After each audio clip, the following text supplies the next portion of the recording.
Imagine sitting on just an old beat-up wooden box for like 30 years. Right. Every single day, you're holding out this frayed baseball cap to people walking by. You're just begging for pennies, hoping someone will toss you enough spare change so you can survive another day. Just scraping by. Exactly. Then, one afternoon, this stranger stops. You shake your little cup at him, but he shakes his head and says, he has absolutely nothing to give you. But then he points down and asks, what is that you're sitting on? And you're just like, it's a box. Yeah, you tell him it's just an old box. You've been sitting on it for as long as you can remember.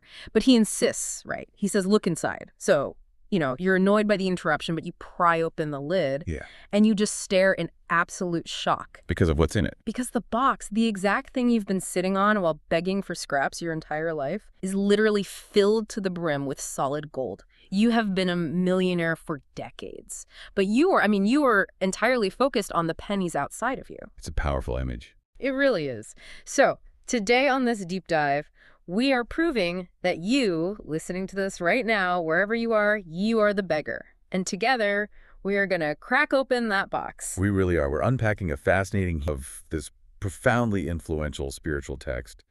And, the core premise is basically that the vast majority of human beings live in this state of self-inflicted poverty. Which is crazy to think about. It is. We are constantly searching for validation or security or love in the external world, all while completely ignoring the infinite wealth that already exists, like right inside us. Right. And our goal today, our mission for this deep dive, is to act as your translators. Because we know that spiritual texts, especially, when they cross linguistic and cultural boundaries, they can feel incredibly dense. Oh, absolutely. They're usually packed with all this esoteric terminology, right? Or these ancient metaphors that just feel totally disconnected from, like, paying your mortgage or dealing with a stressful boss. Yeah, nobody has time to decode riddles when they're stuck in traffic. So we are keeping a strict beginner focus today. No mystical jargon. We want to break down the actual mechanics of these concepts. Like, how do they actually work in your brain? Right? Exactly, in your brain and in your body. So we are going to explore that relentless, obsessive voice in your head. We're going to expose this invisible energy monster inside you that literally feeds on your daily drama. Which sounds wild, but it's so real. It really is. And finally, we are going to dismantle the ultimate illusion that governs basically your entire life, which is time itself. Yeah. It amounts to a complete psychological deconstruction of reality as we conventionally understand it. We are really challenging the fundamental operating system of the human mind here. Okay, let's unpack this. We really have to start with the author's own psychological baseline, because the genesis of this entire philosophy wasn't, some peaceful retreat in a Himalayan monastery. Right, he wasn't just meditating happily on a mountain. No, not at all. It was born out of absolute crushing psychological despair. According to the source text, up until he was 30 years old, the author lived in a state of near constant anxiety. Yeah, he was functioning in society, technically, but internally, he describes experiencing these periods of deep, almost suicidal depression. Which is so heavy, and the text paints this incredibly vivid, almost suffocating picture of this one specific night, the turning point. He woke up shortly after his 29th birthday in the middle of the night with just a feeling of absolute, unadulterated dread. He describes the silence of the room, right? The blurry outlines of the furniture in the dark. Yeah, and the distant, mournful sound of a passing train. He said his own environment suddenly felt deeply alien to him. The physical world felt hostile and just utterly devoid of meaning. It created this intense loathing for everything around him. And the most loathsome thing of all, as he describes it, was his own existence. I mean, the burden of psychological suffering had become so excruciatingly heavy that his desire for annihilation, basically for absolute non-existence, completely overpowered his biological instinct to survive. Right. And in the middle of this agonizing mental storm, he has this single thought that keeps repeating on an endless loop in his head. The thought is, I cannot live with myself. I cannot live with myself. Right. And this is the fulcrum. This is where a severe mental breakdown abruptly pivots into a profound breakthrough, because his mind suddenly catches on the syntax of that specific phrase. What's fascinating here is how it presented a logical paradox that completely short-circuited his existing worldview. He began to analyze the sentence. He asked himself, am I one or am I two? Right, because if I cannot live with myself, there has to be two distinct entities existing within this body. Exactly. There's the I, which is the primary subject, And there's the self, this heavy, depressed, anxious construct that the I can no longer tolerate. It's like a math equation that divides by zero and just breaks the calculator. He realizes that they cannot both be real. They can't both be the fundamental truth of who he is. Only one of them can be the authentic reality. And the cognitive shock of that realization was so immense that his mind, quite literally, stopped generating thoughts. It just shut down. Yes. The transcript describes his consciousness withdrawing from its identification with his mind. He felt himself falling into a void. He was fully conscious, completely awake, but that relentless stream of thought had ceased entirely. And he felt like he was caught in this vortex of intense energy, right? And he heard a voice, seemingly from inside his own chest, saying, "Resist nothing." Resist nothing, yeah. So he completely drops his internal fight against the dread, lets himself fall into this void, and essentially blacks out. He doesn't even remember what happened next, but he wakes up the following morning to the sound of a bird chirping outside his window. Except he hears this chirp as if it is the most precious sound ever created in the universe. Right, his perception is completely transformed. Completely. He opens his eyes, and the morning light filtering through the curtains feels like pure, tangible love. He walks around his room, picking up a pencil, an empty bottle, just utterly amazed by the sheer aliveness of everything. It's like he had just been born into the world that very second. And the text asserts that this wasn't just a fleeting morning mood. It wasn't a temporary rush of endorphins. He actually remained in a state of uninterrupted deep peace and bliss for the next 5 months. 5 months? Yeah. And even after that initial overwhelming intensity faded slightly, a profound underlying peace became his natural, permanent baseline state. I mean, he spent the following 2 years largely sitting on park benches, just watching the world, completely overflowing with joy. Okay, wait. I need to put on the brakes here because I have to express some heavy skepticism on behalf of you, the listener. From a clinical or psychological standpoint, how does a person transition from suicidal dread, literally wanting to cease existing, to sitting on park benches for 2 years in a state of unadulterated bliss? It's a huge leap. Right. My instinct is to ask if this is just a massive dissociative episode. Like, did his brain just flood his system with neurochemicals to save him from a complete psychological collapse? That is a highly valid, critical question. From a Western psychological perspective, it absolutely looks like a trauma response. A fugue state or profound dissociation to escape unbearable pain. Exactly. However, dissociation is usually characterized by a numbing out, right? A loss of awareness, a detachment from reality. But the text describes the exact opposite. Right. He was hyper-aware. Yes. It describes a state of hyper-awareness, an intense connection to the physical reality of the present moment, completely untainted by cognitive labeling. To understand the mechanics of this, we have to deeply analyze that concept of the two selves. The I and the myself. Exactly. So for a beginner trying to grasp this, consider your own internal landscape. We all possess an internal narrator. It is the voice in your head that never, ever stops talking. Oh, I know it well. Right. It narrates your day. It judges your coworkers. It rehearses arguments you might have tomorrow.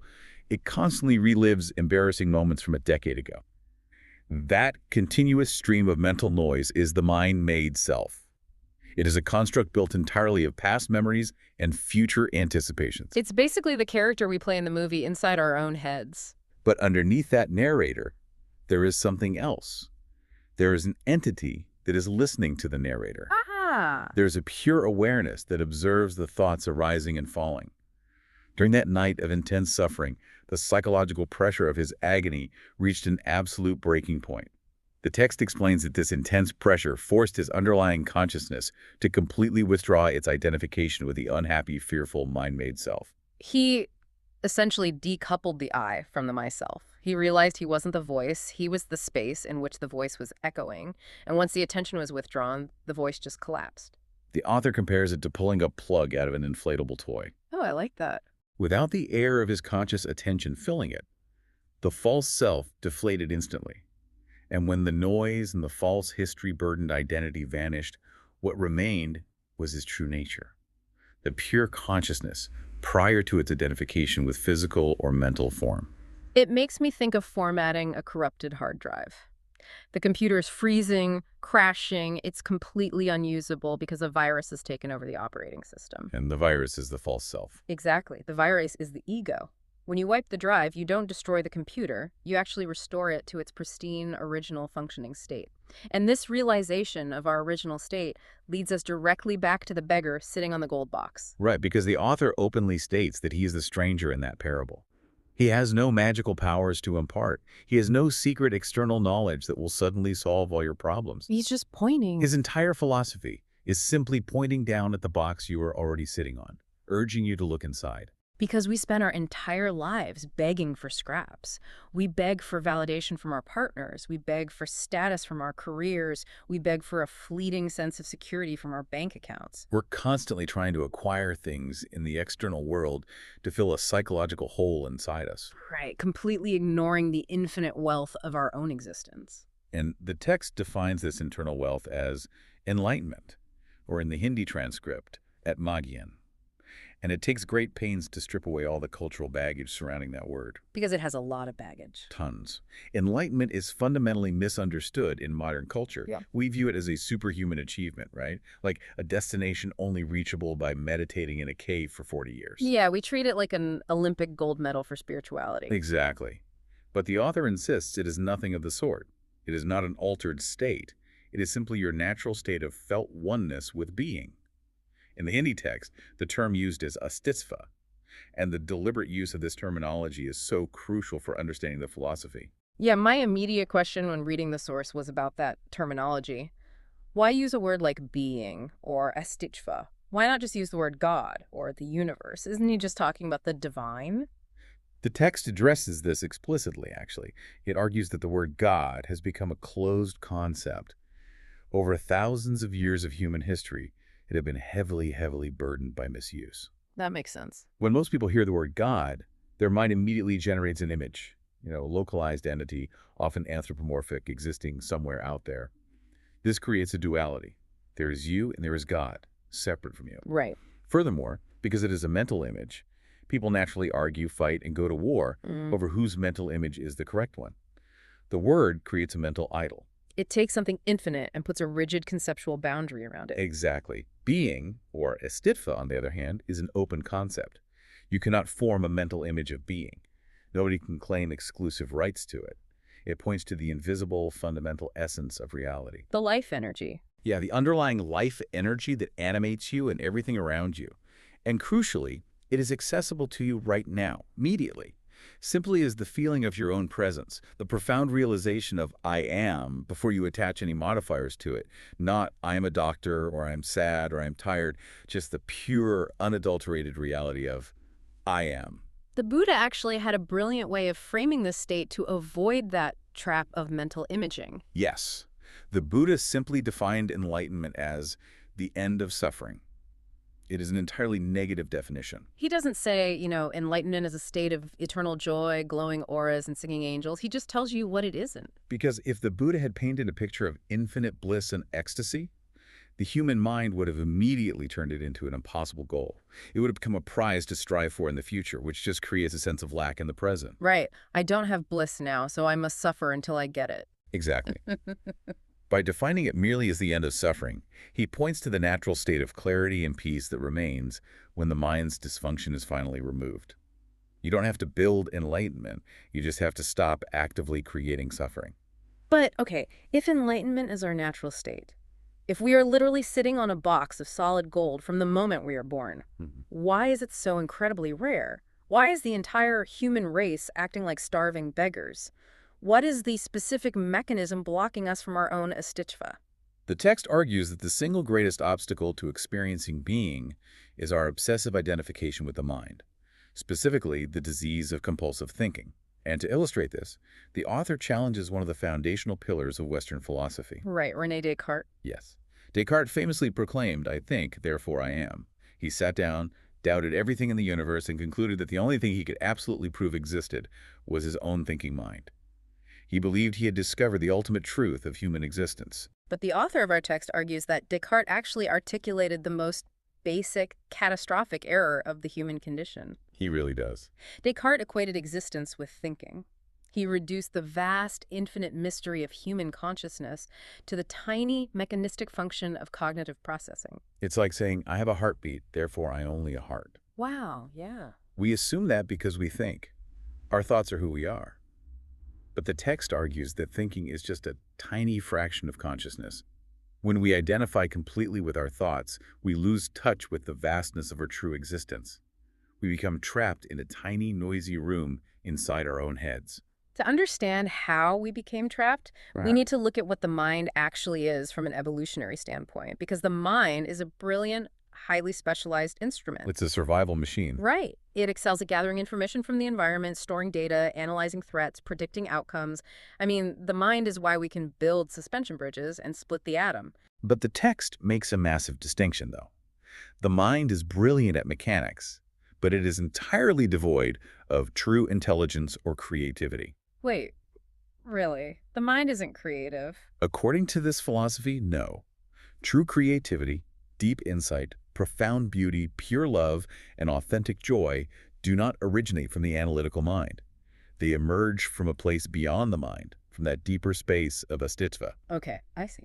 The mind is meant to be a tool. You pick it up to complete a specific task, like, balancing your checkbook or planning a route to the grocery store. And once the task is complete, you are supposed to put the tool down. But no one ever puts it down. We never turn the tool off. Never. The text diagnoses compulsive thinking as a literal collective addiction.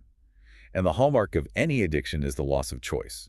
You feel like you cannot stop, even when the behavior is causing you active harm. The overwhelming majority of people don't use their minds use them. The instrument has basically seized control of the organism. The text actually estimates that 80 to 90% of human thinking is not only repetitive and useless, but due to its inherently problem-solving, threat-analyzing nature, it is actively harmful. It constantly generates unnecessary anxiety and drains our vital life energy. I always think of it like having a smartphone where a massive, poorly coded app is running in the background. Yes. It's draining all your battery, it's overheating the processor, and you literally do not know where the off button is. You just walk around your entire life with this burning, dying phone in your pocket, assuming, well, this is just what phones do. They run hot and die quickly. What's fascinating here is that analogy captures the energetic drain perfectly. This continuous, uncontrolled mental noise creates a false surrogate sense of self. And this brings us to the concept of the ego. Which is a heavy word. It is. It is vital for beginners to understand that in this philosophical context, ego does not simply mean arrogance, vanity, or, thinking you are better than others. Right, it's not just bragging. No. The ego is the phantom false self created by your unconscious identification with the mind. The ego is the belief that you are the voice inside your head. Exactly. And because the ego is a phantom construct made of thought, it lacks any ontological depth or reality in the present moment. So to ensure its own survival, it must constantly simulate reality by projecting itself into the past and the future. Okay, how does that actually work mechanically? Like, why does the ego need time to survive? Well, the ego uses the past to manufacture a solid identity. It tells a narrative. It says, this is who I am based on my personal history, my childhood traumas, my career successes, my past failures.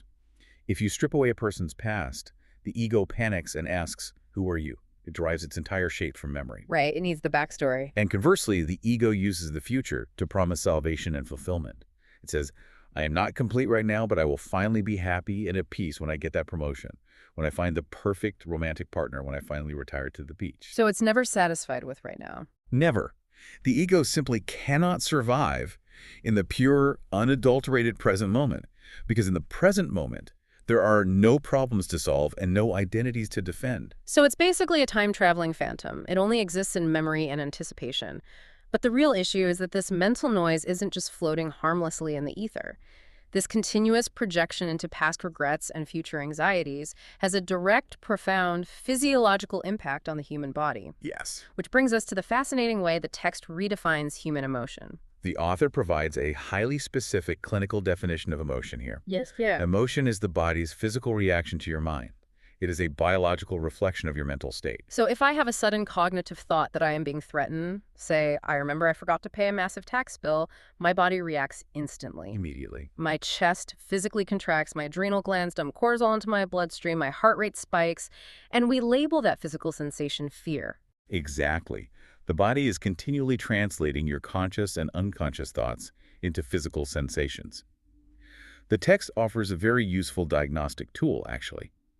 If your conscious thoughts and your physical emotions are ever in conflict, The emotion is the relative truth of your state. Give me an example of that. Well, for example, your mind might be telling you, I have forgiven my brother, everything is fine, I am perfectly calm. But when he walks into the room, your jaw clenches, your shoulders hike up, and your stomach ties in knots. Ah, so the body gives you away. Right. The conscious thought is a thin veneer, a lie. The body always reflects the deeper unconscious mental patterns of the ego. The body keeps the score, and the text makes a massive unifying claim here. It posits that all negative emotions, whether we label them anger, jealousy, sadness, resentment, or anxiety, they ultimately stem from one primary undifferentiated emotion, which it simply calls pain. Just pain. Yeah, this pain is the inevitable byproduct of disconnecting from our true being and identifying with the fragile, constantly threatened ego. And this brings us to one of the most striking and, frankly, challenging concepts in the entire text, which in the Hindi transcript is called Dard Sharir, translating literally to the pain body. The pain body. Yes. The use of the word sharir, meaning body or physical form, is deeply intentional. It emphasizes that this isn't just a fleeting mood, it is an energetic physical reality. Because we have been accumulating this emotional pain since childhood, it doesn't simply evaporate when an event is over. It sticks around. Every time you experience severe emotional pain, and you are not fully consciously present to process it, it leaves an energetic residue behind. It's like emotional plaque continuously building up in our psychological arteries. That's exactly it. And over decades, this accumulated residue of emotional pain merges together to form an invisible, semi-autonomous energy field inside your body. That is the pain body. The text describes it as a living, parasitic entity made of old emotion. Okay, I know this sounds terrifying to a beginner. It literally sounds like a sci-fi horror movie. Like an alien parasite living inside your chest, hijacking your nervous system to feed on your misery. But let's ground this in reality. How does this actually manifest in daily life? Well, we all experience the pain body on a regular basis, even if we don't realize it. The text explains that the pain body can be dormant for 90% of the time. You go about your normal day, functioning reasonably well, but then it wakes up when it is triggered. And what triggers it? The trigger can be microscopic. Mhm. An innocent remark from your spouse, a specific tone of voice from your boss, a fleeting situation that subconsciously resonates with a pain pattern from your childhood. Oh, we see this constantly in relationships. Someone makes a tiny offhand comment about how you loaded the dishwasher. Rationally, it's a minor disagreement about a household chore, but suddenly a massive wave of dark, heavy energy rises up. You explode. You explode with an intensity that makes absolutely no sense for the situation. Your partner looks at you like you have two heads. Or perhaps you retreat into a sullen, deeply depressed state for 3 days. The reaction is wildly disproportionate to the event. That is the pain body awakening. And as the text explains, like any living entity in nature, the pain body's primary drive is survival. And to survive, it requires sustenance. Its specific food source is negative emotional energy. It feeds on drama. It feeds on drama, anger, self-pity, resentment, conflict.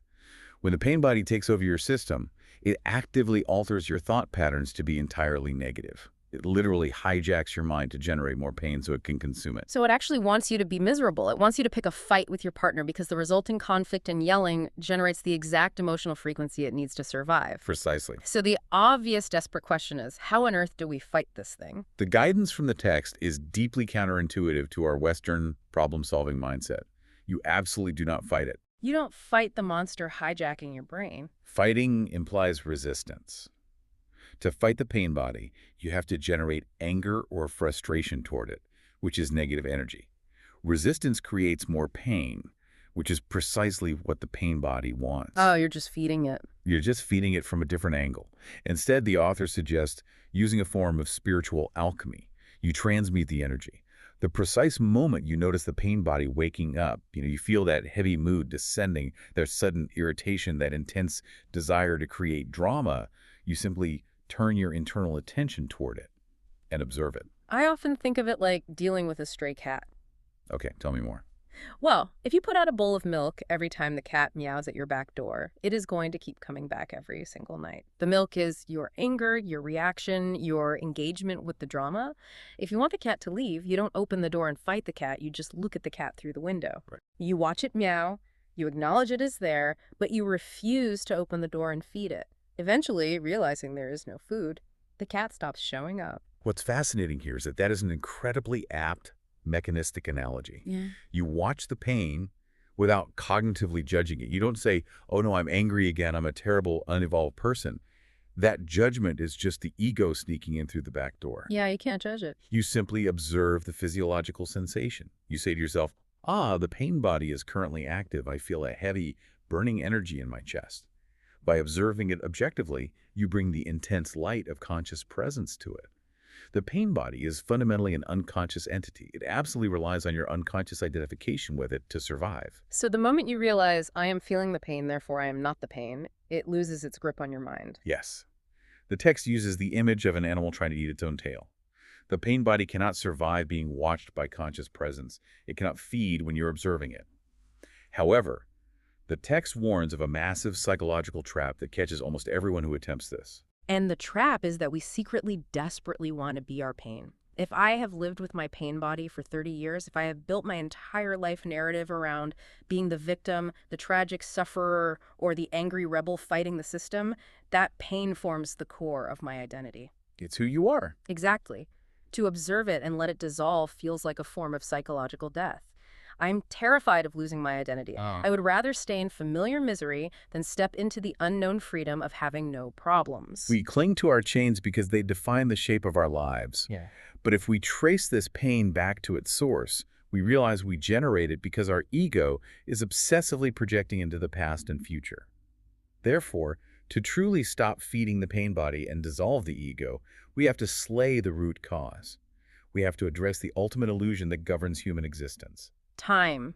Because if the ego is projecting all this pain into the past and future, then time isn't just a measurement on a clock. Time is the actual oxygen the ego breathes. If we cut off the concept of time, the ego suffocates. This is perhaps the most challenging yet ultimately liberating concept presented in the text.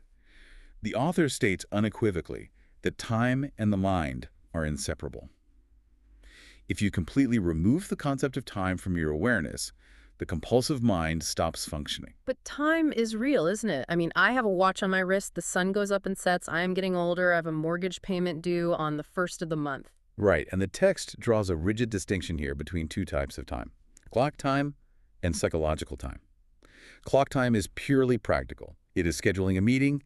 It is learning a lesson from a mistake you made yesterday so you don't repeat it today. It is understanding the seasons to plant crops. Clock time is necessary for functioning in the physical world. The author is not suggesting you throw away your calendar or ignore your mortgage. Okay, so practicality remains intact. But what is psychological time? Psychological time is a deeply ingrained mental disease. It is the obsessive, continuous identification with the past or the future. It is the continuous projection of your identity into what was, and the projection of your salvation into what will be. And the text makes an assertion here that breaks most people's brains, honestly. It states that the past has absolutely no reality and the future has absolutely no reality. And let's break it down logically, as the author does. Think Yeah. about your entire life. Have you ever, even for a microsecond, experienced anything outside of the present moment? No. I mean, even when something happened 10 years ago, when it was happening now. Exactly. Nothing ever happened in the past, it happened in the now. The past is merely a memory trace, a physical neural pathway stored in your brain. And when you retrieve that memory, when do you do it? I remember it right now, in the present moment. In the future. Nothing will ever happen in the future. When the future finally arrives, it arrives as the now. And when you anticipate, plan, or worry about the future, you are generating those thoughts right now. Wow. The past and future are essentially conceptual phantoms. They are like the moon. They have no light of their own. They merely reflect the light of the sun, which is the eternal, unchanging present moment. It's as if we're living in a highly immersive virtual reality simulation running inside our heads, completely ignoring the physical room we are actually sitting in. That's a great way to put it. The idea that time is an illusion means that psychological time causes us to view the present moment, the only thing that has ever actually existed, as an obstacle. It reduces the magnificent now into merely a stepping stone to get to some imagined better future. And if we look at the historical context the text provides, the implications of this mental disease are chilling. The author points out that this collective obsession with psychological time has caused immense, unspeakable suffering on a global scale.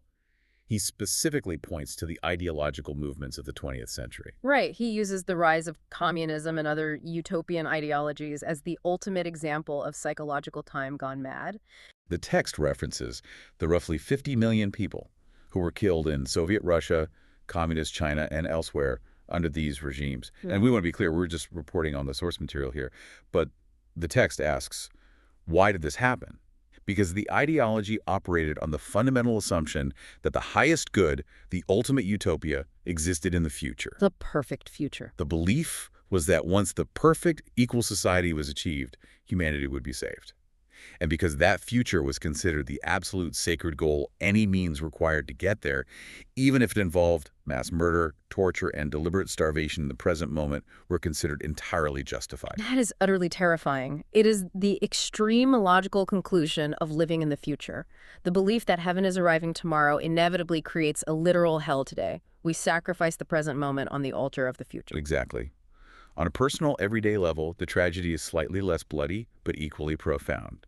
We treat our entire lives as an endless airport waiting lounge. Oh man, the waiting lounge. We are never truly here. We are perpetually waiting for the flight that will take us to our real life. We suffer through school waiting for college. We suffer through college waiting for a job. We wait for the weekend. We wait for a promotion. We wait to find a spouse. We wait for retirement. But the flight never boards. We spend 80 years in the waiting lounge, and then we die, having never actually lived, because life only ever happens in the now. We miss our entire existence because our consciousness is completely absorbed in the phantom realms of past and future. The text makes a sweeping diagnostic claim here. All negativity, all anxiety, stress, worry, unease, and fear is caused by too much future and not enough presence. Too much future. Conversely, all guilt, regret, resentment, grievances, sadness, and bitterness are caused by too much past and not enough presence. So if psychological time is the disease that is ruining our lives, the now is the cure. The prescription is incredibly clear. But this brings up the most urgent, practical question of the entire deep dive. Right, how do we do it? How do we actually access the present moment when our minds literally will not stop narrating our lives? If I'm stressed about paying rent, I can't just tell my brain to turn off. This is where the text transitions from philosophy to highly specific practice. It provides practical portals to the present moment. The goal is to deliberately create a gap in the relentless stream of thinking, a moment of no mind, where you are entirely alert, highly conscious, but completely free of thought. Let's start with the first portal, watching the thinker. We touched on this concept regarding the pain body, but it applies to every single thought that crosses your mind. You begin to actively listen to the voice in your head, but the key is to listen objectively, as an impartial witness. If your mind says, I'm going to fail this presentation tomorrow, you don't engage with the thought, you don't argue with it, and you don't judge yourself for having it. You treat the thought like a passing car on a highway. You sit by the side of the road and just watch the traffic go by. You don't try to stop the cars and you don't chase after them. Precisely. You realize the voice is there, generating a thought about the future, and I'm here observing it. The moment you identify as the observer rather than the thinker, the thought instantly loses its energetic power over you. A gap in the mental stream opens up, and you feel a profound sense of internal stillness. The second technique is fascinating because it almost feels like playing a trick on your own brain. The mouse hole experiment. This is derived from a brilliant Zen technique. You close your eyes, take a breath, and silently ask yourself, wonder what my next thought will be. And then you simply wait and watch. You wait with the intense, unblinking focus of a cat staring at a mouse hole, waiting for the mouse to pop out. Yes. Your awareness is completely sharp and centered. If your attention wavers for even a microsecond, the mouse, a random thought about what's for dinner, will pop out of the hole. But as long as you maintain that intense, alert presence, watching the space where thoughts arise, no thought can formulate. You have successfully forced a gap of no mind, simply through the sheer intensity of your presence. I actually tried this when preparing for this deep dive. Aye.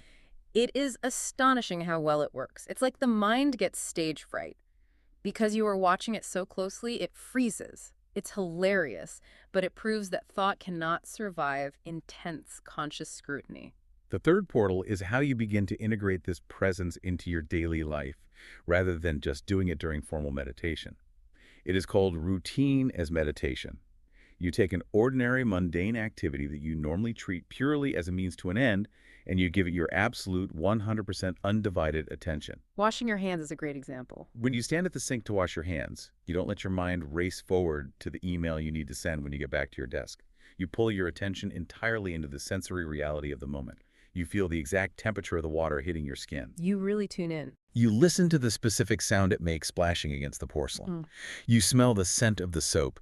You feel the physical friction of your hands rubbing together. Or, when you get into your car, before you aggressively turn the key and immediately start worrying about traffic, you just sit quietly for 5 to 10 seconds and simply observe the flow of your breath entering and leaving your body. You elevate an incredibly ordinary act into the sole focus of your consciousness. By doing this repeatedly throughout the day, you are actively withdrawing your consciousness from the mind's chaotic activity and grounding it deeply in the present moment. It brings a profound, subtle peace to daily life. Now, I want to push back on this a bit. Sure. Washing my hands mindfully is relatively easy because the stakes are zero. But what about when I'm in the middle of a high-stress situation? What if my boss is screaming at me over a missed deadline? My heart is pounding out of my chest, and I'm terrified I'm going to lose my job and not be able to pay my mortgage.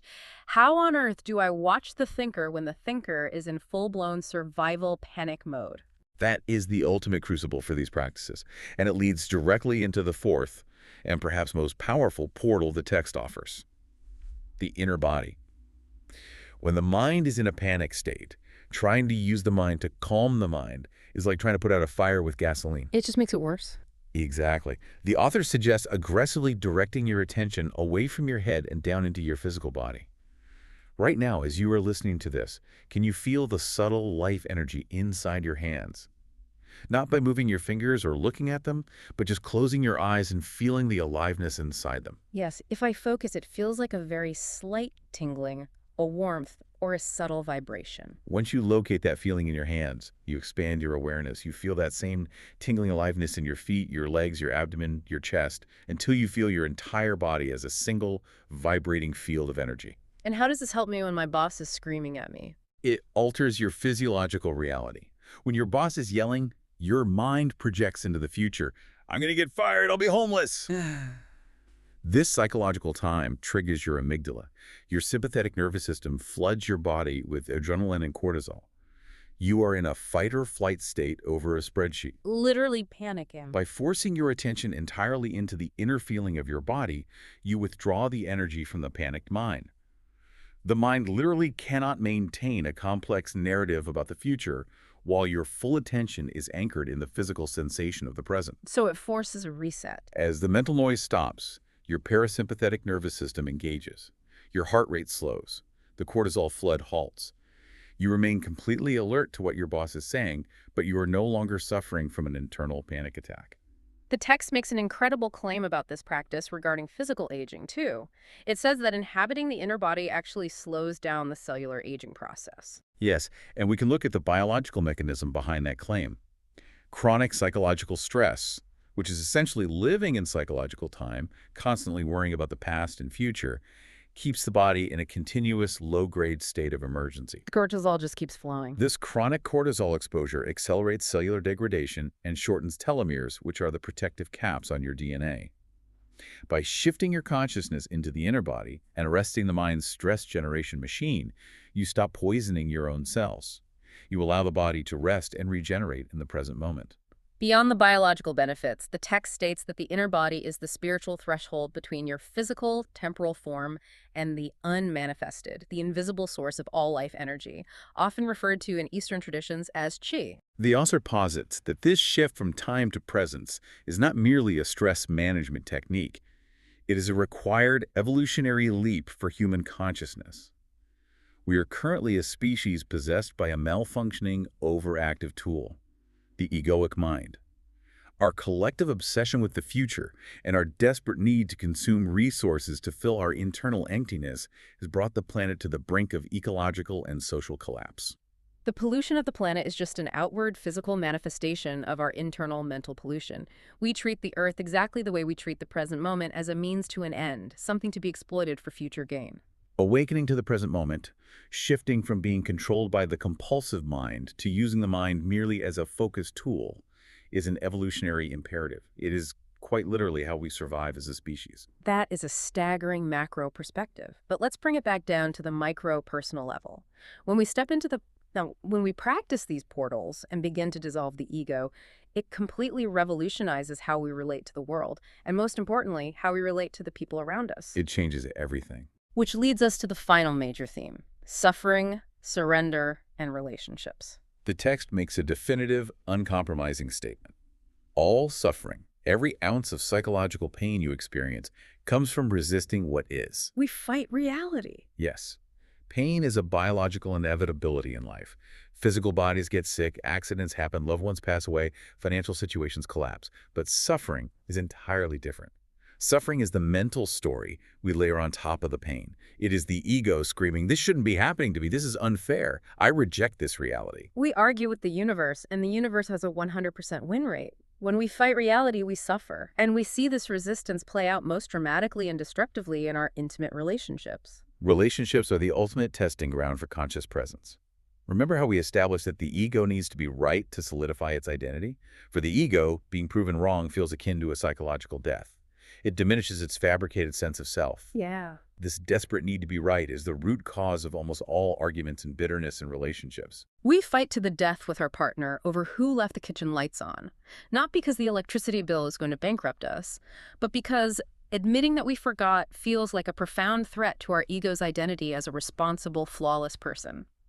We will destroy an evening of peace just to defend a mental image of ourselves. The text introduces a radical, transformative alternative to this constant internal resistance: surrender. I have to say, surrender is a deeply problematic word for a lot of beginners in Western culture. It really is. It sounds synonymous with giving up. It sounds like raising a white flag, becoming a passive doormat, and letting people walk all over you while you sit there smiling. The author is highly aware of this misconception and carefully redefines the term. Surrender does not mean weakness. It absolutely does not mean tolerating an abusive situation. It does not mean fatalism or failing to make plans or giving up on improving your life. So if I'm in a terrible, toxic relationship, surrender doesn't mean I just stay and accept being mistreated. Not at all. Surrender is an entirely internal phenomenon. It means internally accepting the undeniable reality of this exact moment without labeling it bad or unfair. It means dropping the internal emotional resistance to what is. A great analogy is if your car breaks down on the highway in the pouring rain. Surrender isn't sitting down in a puddle on the shoulder and saying, "Oh, well, I guess I live on the highway now." Right. The unsurrendered, egoic mind reacts to the broken car by generating a massive emotional storm. It screams, "I hate this piece of junk. Why does this always happen to me? My entire day is ruined. I'm going to be late." It creates immense suffering over a mechanical failure. It's just exhausting. The surrendered mind, however, simply acknowledges the facts. The car is broken, it is raining, I am on the side of the road. This is the reality of the present moment. There is zero mental judgment. There is no emotional storm. And from that space of clear, calm, unpolluted presence, you take effective action. You pull out your phone and call a tow truck. The action is crisp, efficient, and effective because it isn't bogged down by a ton of emotional baggage and victimhood. The text lays out a brilliantly clear framework for navigating any situation in life that you find unacceptable. It argues that you basically only have 3 sane choices. If you find yourself in an unacceptable situation, whether it's a broken car, a terrible job, or a toxic relationship, you must consciously choose one of 3 options. 1, take action to change the situation. 2, remove yourself and leave the situation. Or 3, accept the situation entirely as it is, without resentment. Change it, leave it, or accept it entirely. Any other response is a form of psychological madness. Complaining to everyone who will listen without taking action, holding on to deep resentment, secretly seething while pretending everything is fine, all of that creates massive internal pollution. It feeds your pain body and destroys your peace. Applying this level of radical acceptance to romantic relationships is mind-blowing. The text makes a provocative claim that true love never suddenly turns into hate. We've all seen couples who are madly in love, and 2 years later they are in a bitter divorce, violently hating each other. The author says that if it turned into hate, it was never love to begin with. It was an ego addiction. It was a deep psychological neediness. The ego loved how the other person made it feel about itself. The partner filled a temporary hole in the ego's structure. It was self-serving. But the moment the partner fails to meet the ego's expectations or threatens its identity, the underlying pain and hostility of the EO's surface, instantly flipping the illusion of love into its opposite, attack and hatred. So how do we actually transform our relationships from ego addictions into something real? The greatest catalyst for relationship transformation is radical acceptance. Mm-hmm. It is accepting your partner exactly as they are in this exact moment, completely abandoning the need to judge them, fix them, or change them to suit your ego's preferences. Just letting them be. Yes. When you stop judging your partner, you step out of your own ego. You create a vast space of conscious presence. And in that unpolluted space, true love, which the text defines not as a fleeting emotion, but as a profound state of felt oneness and being, can finally flourish. Okay, I have one final major pushback from the perspective of our listener, the learner. Bring it on. If I implement all of this, if I accept everything exactly as it is, if I surrender completely to if I drop all my resistance and stop looking to the future for salvation, won't I just lose all my drive?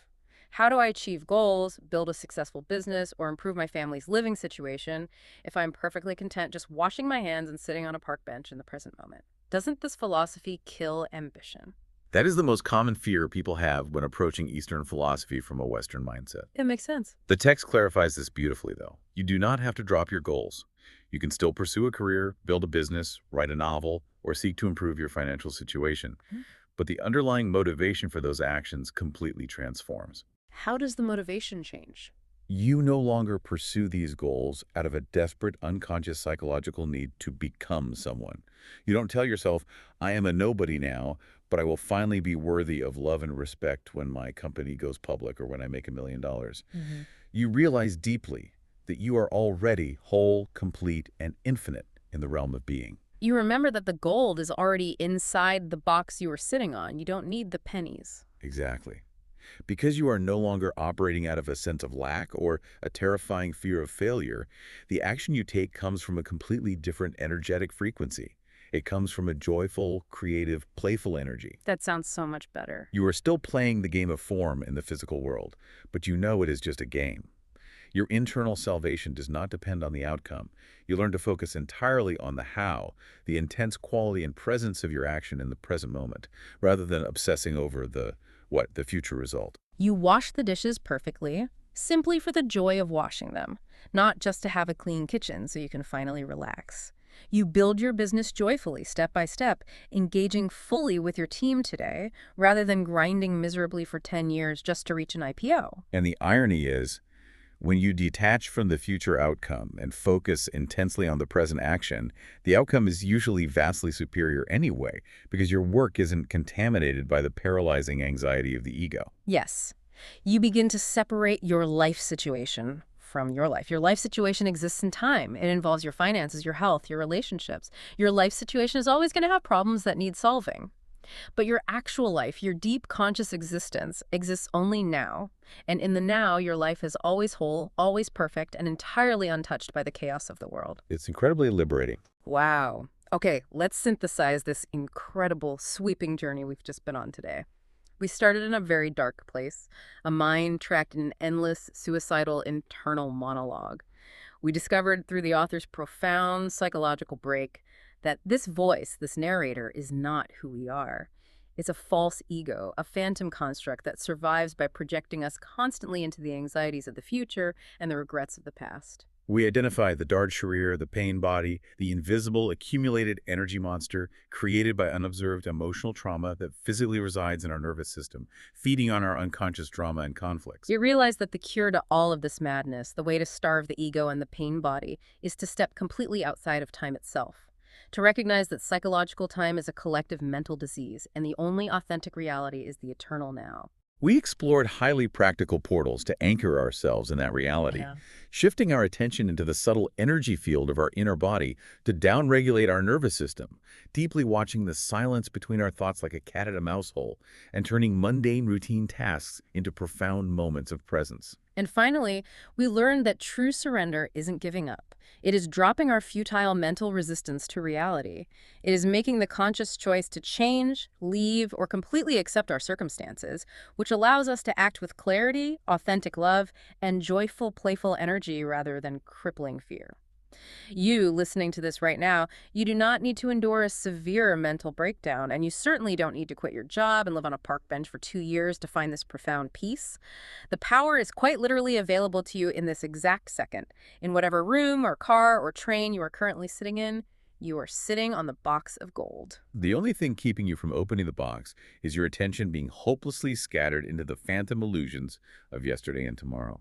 I want to leave you with one final, deeply provocative thought from the text to mull over on your own as you go about your day. It's a phrase that sounds terrifying at first glance, but it is actually the ultimate key to absolute freedom. The text says, "The secret of life is to die before you die." Die before you die. I challenge you to look at the impermanence of all the physical forms around you today. The trees outside your window, the buildings on your commute, your prized possessions, your bank account, and yes, eventually even your own physical body. Realize that all forms eventually dissolve back into the void. By consciously letting go of your identification with your temporary mind-made self now, by letting the ego die before your physical body does, you discover the part of you that is eternal, the part of you that is pure consciousness, pure astichva, which was never born and can never be destroyed. It is the profound shift from identifying with the tiny agitated ripples on the surface of the ocean to realizing you have always been the entire deep, silent ocean itself. So as you navigate the chaos of your day, remember this. The diagnostic x-ray of your life might look muddy, overwhelming, and hopelessly complicated when you look at it through the distorted lens of the past and future. But if you just stop, take a deep breath, feel the aliveness in your hands, and step fully into the exact reality of the cavity. Now, the picture becomes crystal clear. You have no problems in this exact second. You are exactly where you are supposed to be. Thank you for taking this deep dive with us. Until next time.